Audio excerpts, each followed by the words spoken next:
A lot is happening behind the scenes.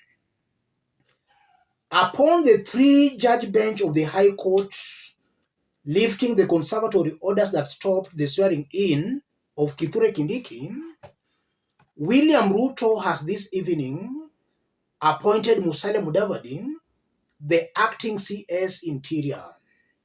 Mudavadi has went further to declare tomorrow a public holiday. So no courts will be working tomorrow. Kenyans will be at home. Kithure Kindiki will be sworn in tomorrow at 10 a.m. KICC, Nairobi. Yes, so I have finally been vindicated. Even before the process of removing Rigathi Gachagua started, I did predict that Rigathi Gachagua will be impeached. And I made that prediction immediately I saw Raila Odinga with William Ruto talking of dialogue. I did predict that Rigathi Gachagua will be impeached. Some of our fans, as usual, did abuse me. It has actually come to pass. And in the event Kindiki will be sworn in, I'm not just seeing any chance where the courts will overturn that. The courts will not be able to overturn that. So Rigathi has just been sent home. And we are going to have Kindiki as the new deputy president. I want us to have a look at a gazette notice that has been issued this evening by Musalia Mudavadi declaring tomorrow a public holiday. Nairobi, 31st October 2024, the Public Holidays Act, declaration of a public holiday. It is notified for the general information of the public that the Cabinet Secretary for Interior and National Administration, in exercise of the powers conferred by Section 3 of the Public Holidays Act and Section 3B and 12.3 of the Assumption of Office of President Act, declares Friday the 1st November 2024 to be a public holiday, being the date of the swearing in of the Deputy President designate. Dated the 31st October 2024, Musalia Mudavadi, Acting Cabinet Secretary for Interior and National Administration. Thus the Gazette notice declaring tomorrow a public holiday and confirming that Kithure Kindiki will be sworn in tomorrow. And we know courts won't be working tomorrow. So any person who had an intention of appealing what came from the High Court, they'll not be able to make that appeal. Let's have a look at this story as captured by the Standard. Kindiki to be sworn in as DP tomorrow. Ruto names Mudavadi acting Interior CS. Professor Kithure Kindiki will be sworn in as Deputy President tomorrow, Friday, November 1. The ceremony will be held at KICC from 10 a.m. Secretary to Cabinet Mercy Wanjau confirmed on Thursday evening. President William Ruto has appointed Prime Cabinet Secretary Musalia Mudavadi as Acting Interior Cabinet Secretary. Prof. Kindiki's current docket. The Gazette notice announcing the swearing in came just hours after the High Court lifted an order stopping Prof. Kindiki's ascension to the DP post. Quick succession of Gazette notices, minutes after gazetting the swearing in date and President Ruto appointing the acting Interior CS, Mr. Mudavadi flexed his new powers by issuing a Gazette notice declaring Friday, November 1, a public holiday, Effectively, this means no petition can be filed to stop the ceremony, as all judges will be off duty. So it's done and dusted. Rigathi made a very big blunder that I know he will regret for the rest of his life. He failed to resign in good time, while all indications were that he was going to be impeached. He failed to resign. His lawyers misled him. Some of his supporters misled him.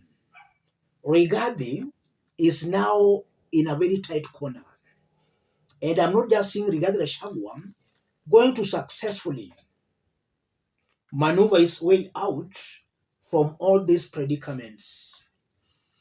I want us to dig deep into all this for Kenyans to understand it deeply, what all this means, and its bearing to 2027 presidential election.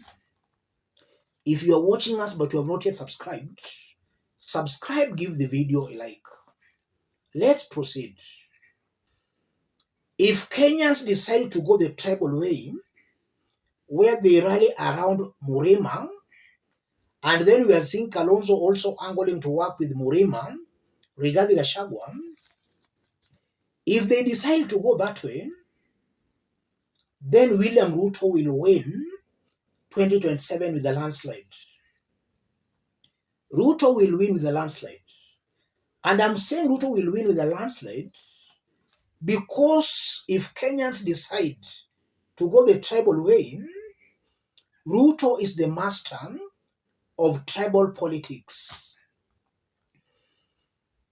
I'm almost certain and very sure that a majority of residents in Raila Odinga's former traditional support bases, a majority will support Raila Odinga.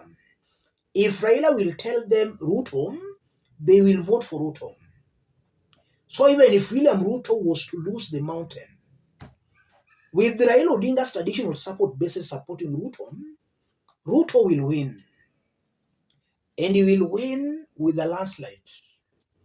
The only way to stop that is for Kenyans to go the tribeless way, the Gen Z way. We saw on June 25th, Kenyans were able to raid and to storm parliament because they went the tribeless way. If they go that way, in 2027, they will send Ruto home very early in the morning. But if they recede to their ethnic cocoons of Murema and Kalonzo's, Kalonzo coming together with the Rigathi, or Kalonzo trying to please the Murema, they will lose. And that's a fact. I know it's very painful, but that's a fact. I know William Ruto is not fit holding a public office. Ruto is seriously incompetent. But if Kenyans decide to go the tribal way, Ruto will win. He will win. So Kenyans should go for a candidate in the make of a Matiang'i. But again, I'm not saying Matiang'i, but a candidate in his make. Somebody is not seriously tribal. Somebody who cannot be pinned down that this person represents this tribe. Matiang'i is a Kisii, but you can't say that he is relying on the Kisii vote. No, that's the kind of a person Kenyans should go for.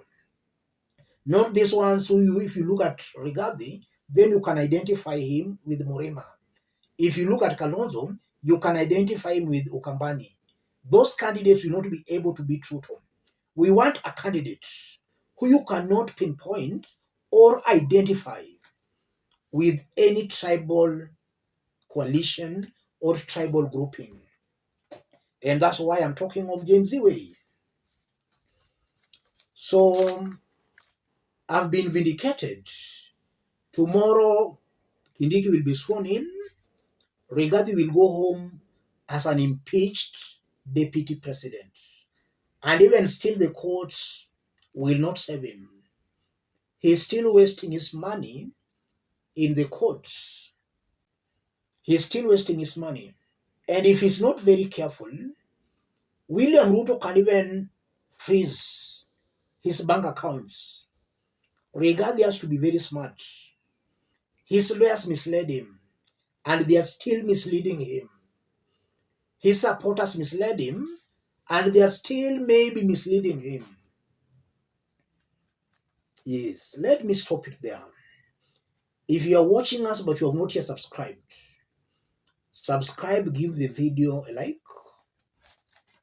Any person who may want to support our forum, because some have been asking for that, that's my number.